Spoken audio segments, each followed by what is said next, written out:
to Friday. We have a roundtable tomorrow. Speaker Tim Jones, who made an announcement today that he would not be seeking statewide office, so we'll get the insight from him tomorrow. Former St. Louis City Democratic Committee Chair Brian Wabi and local Democratic strategist Megan Shackelford, 2 o'clock hour, sort of wrapping up this election week. That's tomorrow on KMOX. Right now, I am joined in the studio by the state auditor of the state of Missouri. Tom Schweich is here.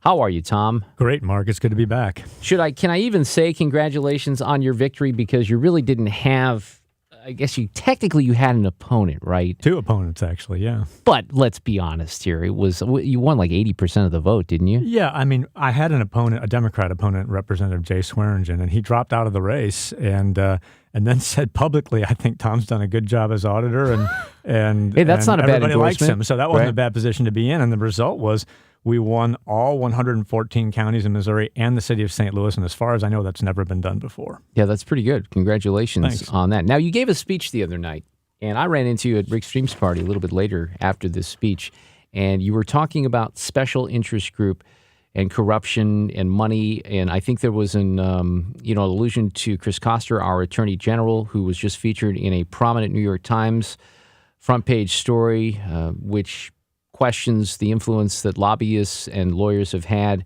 on him in that office. But one of the things that seems apparent, and I'm just going to try to get you on the record right now, you've seemingly, as a state official in a position like this, been pointed toward running for governor. Now, I think I've asked you this question before, and the answer has always been, I'm running right now for state auditor. So you just ran for state auditor. You have a 4-year term, if I'm not mistaken. Are you going to be running for Governor Tom Schweich? We are going to have a meeting of my closest advisors, supporters, donors, grassroots people in the next couple of weeks, and we're going to talk about that very issue and arrive at a conclusion, but I have not arrived at a conclusion yet. But the point of the speech the other night and the message about corruption in Jefferson City seemingly indicates that that's part of why you're talking about that issue. Oh, definitely. First of all, my official job as state auditor is to root out fraud, abuse, and corruption in cities, counties, school districts, elected officials. My job is to root out corruption. As you know, we talked a few weeks ago about the 30 public officials I found embezzling money, and I've pretty much focused on the official duties. But, you also have to look at the political system, which is different than my official duties. The fact that I'm a Republican, and you have to look at your own party, and you have to look at the Democrat Party, and you have to ask yourself, are those parties clean?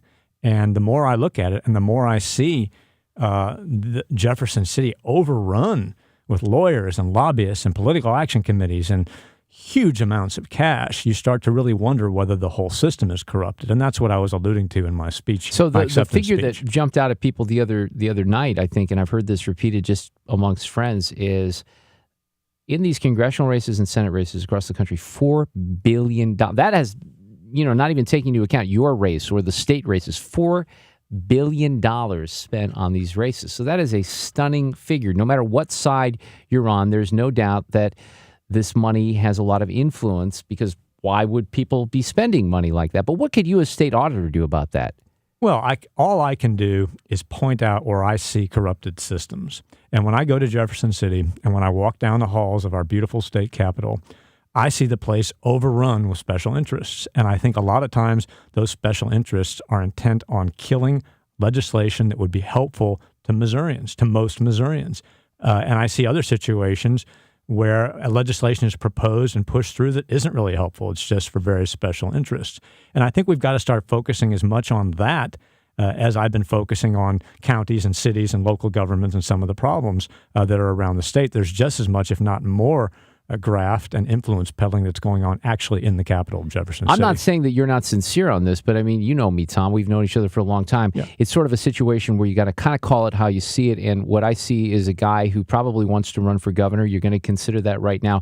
You have a candidate like Chris Koster, who's likely also pointed toward that, and maybe even a Republican, Catherine Hanaway. Koster's a Democrat, right? I get confused. He switches back and forth. Yeah, He's the Democrat, right? I think so. Catherine Hanaway has accepted a lot of money from Rex Sinquefield, for example, maybe beholden to that special interest. So are you talking about those candidates in particular? Are you naming names?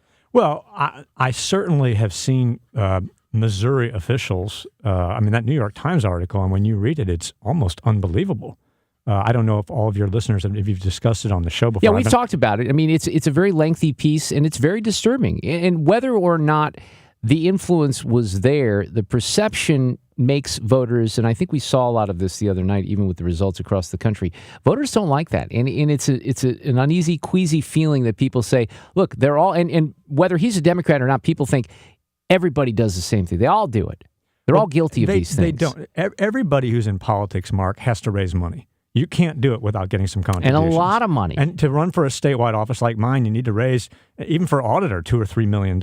So you have to accept campaign contributions. I'm not critical of that. The question is whether there's strings attached to those contributions. And all of my donors, every one of them, we have an arrangement where you never ask me for a political favor, ever. It's a rule. But how do we know that, have. though? How do people know that? Well, I mean, all I can tell you is if you look at my record and look at what people wrote about me before I ran, and the fact that even as a Republican, I got the endorsement of the St. Louis Post-Dispatch and a number of more liberal organizations, they haven't found anything wrong with what I've done because I've been very, very careful to make sure that, for example, when I've had a conflict of interest in one of my audits, when maybe I was auditing an entity where one of my donors was very prominently involved in that audit, I recused myself. I let somebody else do that audit. It's very, very clear that you can accept campaign contributions. You can work with members of the business community who Republicans really rely on for their campaign contributions. It's a good thing, relying on private sector sources for campaign funding. But you can do it in a way where you make it very clear you're giving money to my campaign because you want good government, and that's all you want. And if you want anything else, give your money to somebody else because I'm not for sale. State Auditor Tom Schweich is here. In the speech the other night, you talked about corruption. Where is there corruption specifically in Jefferson City? The New York Times piece was disturbing.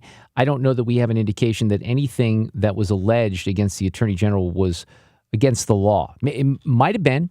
Don't know. Well, when I use the word corruption, I mean a distortion of the natural marketplace of ideas in politics. If you are investigating 5-Hour Energy Drink, and then you go to a conference at the Lowe's Santa Monica Beach Hotel. Which, by the way, is a nice hotel. A very nice hotel. I've been there myself, but you know what? I paid for it out of my own pocket just for a vacation with my family. It is a beautiful place. You go there, and somebody comes up to you and says, what's this deal with suing my company? And at the resort, you call back to the office and say, drop the investigation. I don't know if that's legal or illegal, but I think it is corrupt. Okay, now just to be clear, that is a real-life example from that New York Times piece. That's not just something that you're grabbing out of No, that actually happened. Right. No, Mark. I know. That actually happened. Because people listening right now may not have been familiar with all of the accounts in that story. So here's something else that you said the other night. You said tough, risky political decisions have to be made to improve Missouri and make it a leader in the country in areas such as education. So what are those risky political decisions? Well, I mean, you have to be willing to take on unions. You have to be willing to be creative with education in a way that, for example, increasing school choice. I think a lot of the teachers' unions don't want to do that. Yeah. And you've got to do it because the current system that's centralized out of Jefferson City is not working. These test scores are going down. Our ratings are going down. I admire a lot of the people at the Department of Elementary and Secondary Education, but they really don't know what's going on in Hazelwood and Ferguson and Florissant. You've got to let local people control those schools. And that's going to be a politically risky decision because a lot of people are going to line up against you if you take that position. So that's the kind of example I was talking about. I know you're obviously, you know politics pretty well, Tom Schweich.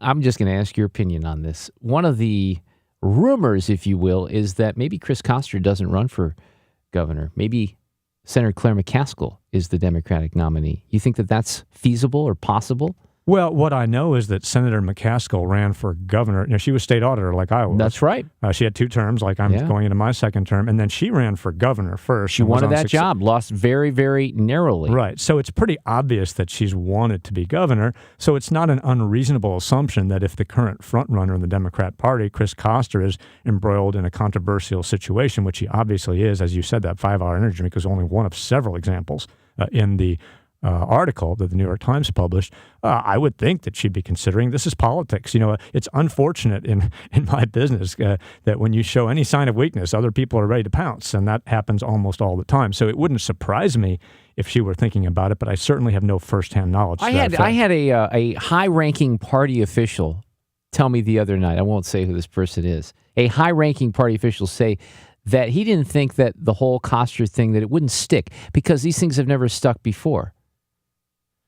I don't know, Mark. I read the article, and I've known the Attorney General for quite some time. I get along very well with him on a personal basis. He's got nice hair, doesn't he? I don't have You any can't hair, deny so that. everybody has nice He's hair to got me. nice hair, Tom. Mark, I have no hair, so everybody has nice hair to me. But I read that article, and I have to say, I couldn't even believe it.